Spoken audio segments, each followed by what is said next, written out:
Hypertension म्हणजेच उच्च रक्तदाब याचे कारण अनेक असू शकतात. काही मुख्य कारणे खालीलप्रमाणे: आहार, अधिक मीठ, चरबीयुक्त आणि प्रक्रिया केलेले खाद्यपदार्थ खाणे. जैविक घटक, वंशानुगत कारणे म्हणजे परिवारात हायपरटेन्शनचा इतिहास असणे. असामान्य वजन, अधिक वजन किंवा ओबेसिटी. व्यायामाची कमतरता, शारीरिक क्रियाकलाप कमी असणे.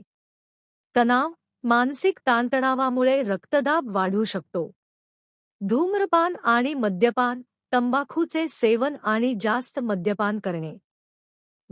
वयोमानानुसार हायपरटेन्शनची जोखीम वाढते. याशिवाय काही वैद्यकीय समस्या जसे की किडनीच्या समस्या, हार्मोनल असंतुलन इत्यादी हायपरटेन्शनला कारणीभूत ठरू शकतात.